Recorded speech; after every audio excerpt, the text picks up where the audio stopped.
अस्सलाम वालेकुम। सब्सक्राइब करें हमारे चैनल को और बेल आइकन को क्लिक करना न भूलें ताकि आप देख सकें हमारी नई नई वीडियोस। बिस्मिल्लाहिर्रहमानिर्रहीम। वबा फैली हुई है जिसकी वजह से बहुत से लोग घरों में नमाज पढ़ने पर मजबूर हैं और ख़ास तौर पे जो मुश्तरका एलामिया आया है उसमें 50 साल से उम्र के लोगों को कहा गया है कि वो घर में तरावी पढ़ें। ख़वातीन तो घर में पढ़ती ही हैं, तो और भी बहुत बड़ा मजमा ऐसा होगा जो इस दफ़ा घरों में तरावी पढ़ेगा। तो घरों में तरावी के अहकाम क्या हैं, इस हवाले से मैंने कहा कि मैं कुछ कुरान और सुन्नत की रोशनी में बता दूं। तो अब चूंकि कोरोना वायरस की वजह से मस्जिदों में क्राउड पे गवर्नमेंट मना कर रही है, खासतौर पे बूढ़े अफराद को, तो उनको चाहिए कि वो घरों में जमात से नमाज पढ़ें। अपने बच्चों को, जो अगर कोई हाफिज है तो उनको कहें कि वो आगे होकर नमाज पढ़ाएं। लेकिन याद रखें, नाबालिग बच्चे के पीछे बालिग लोगों की नमाज नहीं होती। अगर बच्चे नाबालिग हैं, उनमें कुरान का कोई हाफिज है, तो आप उनके पीछे नाबालिग बच्चे खड़े कर दें घर में। तो नाबालिग बच्चे नाबालिग बच्चों के पीछे नमाज पढ़ेंगे। जो बालिग हो चुके हैं उनके पीछे बालिग मर्द भी पढ़ सकते हैं और बालिग खवातीन भी पढ़ सकती हैं। तरावी का तरीका क्या होगा? सिंपल तरीका है, जैसे आम नमाज हम पढ़ते हैं। सबसे पहले आगे मर्द खड़ा होगा जो इमामत कराएगा। खवातीन इमामत नहीं करा सकती। मर्द के पीछे साथ अगर एक आदमी है तो वो उसके दाएं तरफ खड़ा होगा, थोड़ा सा पीछे हो, ताकि ऐसा ना हो कि नमाज में आगे हो तो नमाज छूट जाती है इमाम से आगे निकलने पर। इसमें उलमा के दोनों कौल हैं। बाज उलमा कहते हैं बिल्कुल साथ और बाज कहते हैं एक बालिश पीछे। अहनाफ ने इस कौल को लिया है, एक बालिश पीछे वाले कौल को इसलिए लिया है कि ऐसा ना हो कि अवाम में चूंकि इल्म नहीं है तो इमाम से बाज दफा बेख्याली में इमाम मुख्तदी आगे निकल सकता है। इसलिए हम कहते हैं एहतियातन थोड़ा सा पीछे खड़े हो, एक बालिश पीछे, वरना अगर साथ भी खड़े हो जाएं तो भी नमाज अदा हो जाएगी।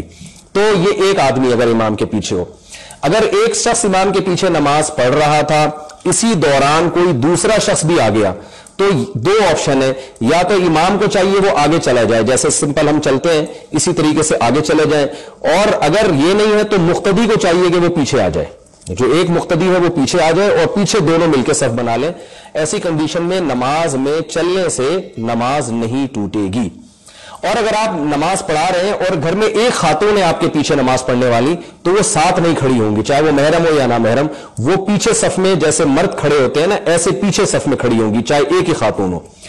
अगर नमाज आप पढ़ा रहे हैं और मर्द भी हैं और खवातीन भी हैं, दोनों नमाज पढ़ रहे हैं, तो मर्दों की सफ पीछे बनेगी और उसके पीछे खवातीन की सफ बनेगी।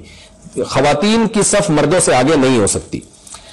अगर जमात में बच्चे भी शामिल हैं तो 12 साल का जो लड़का है वो बालिग ही शुमार होगा।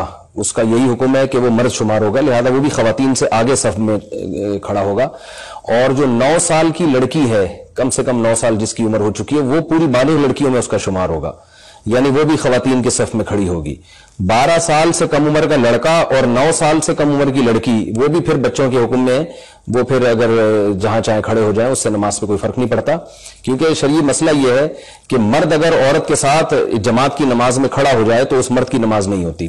तो खुलासा कलाम का क्या निकला कि इमाम, अगर इमाम के साथ एक मर्द है तो वो दाएं तरफ, एक औरत है तो वो इमाम के बिल्कुल पीछे, और अगर ज्यादा लोग हैं तो मर्दों की सफ होगी पहले, फिर उसके पीछे खवातीन की सफ होगी। इससे कोई फर्क नहीं पड़ता कि वो खवातीन महरम है या ना महरम है। और अगर 7 साल से कम उम्र के लड़के और लड़कियां हैं तो वो बच्चे हैं, वो तो उनकी नमाज का कोई एतबार नहीं है, जहां चाहे खड़े हो जाएं, नहीं भी नमाज पढ़ें। और 7 साल से ऊपर के हैं तो फिर मैंने उसकी तफसील बता दी कि 9 साल की बच्ची बिल्कुल बालिग शुमार होगी और 12 साल का लड़का बालिग में शुमार होगा। लेकिन 12 साल का लड़का इमामत नहीं कर सकता, इमामत के लिए मुकम्मल बालिग होना जरूरी है। ये तो मैंने तरावी के अहकाम आपको बयान किए कि जमात से हम कैसे पढ़ेंगे। जो हाफिज है, बेहतर यही कि नमाज वो पढ़ाएं ताकि पूरा कुरान कंप्लीट हो। अगर आपके घर में कोई हाफिज नहीं है, पूरा कुरान आप नहीं पढ़ सकते, तो अलम तरा कैफ फ़अल रब्बुका से 10 सूरतें यहां से पढ़ लें, या जहां से जिसको कुरान याद हो वो सूरतें भी तिलावत की जा सकती है। सूरह यासीन बाज लोगों को याद होती है तो सूरह यासीन को आप 20 हिस्सों में डिवाइड कर लें। यह भी हो सकता है कि एक रकत में सूरह यासीन पढ़ी, दूसरी में दोबारा सूरह यासीन पढ़ ली, इसमें भी कोई हर्ज नहीं है। बाज लोगों को सूरह वाक़िया याद होती है, सूरह मुल्क याद होती है, तो ये जहां से जिस तरह से चाहें आप पढ़ सकते हैं, इसमें आपको आजादी है। मकसद है कि नमाज पढ़ी जाए, अल्लाह की इबादत की जाए। तरावी की रकतें कुल कितनी पढ़नी है, यह बड़ा मार्केतुल आरा मसला है कि रकतें कुल कितनी है। तो देखें, सुन्नत रकतें तरावी की 20 हैं। बाकी अगर कभी थकावट हो, टेंशन हो, मजबूरी हो तो सुन्नत मुअक्कदा है, सुन्नत मुअक्कदा मजबूरी में छोड़ी जा सकती है। बहुत थकावट है तो भाई जितनी फिर अल्लाह तौफीक दे उतनी पढ़ ले। लेकिन जो सुन्नत अगर कोई पूरी करना चाहता है तो 20 रकतें। इस वीडियो को शेयर जरूर करें ہو سکتا ہے آپ کے ایک شیئر سے یہ بات کسی کے دل میں اتر جائے.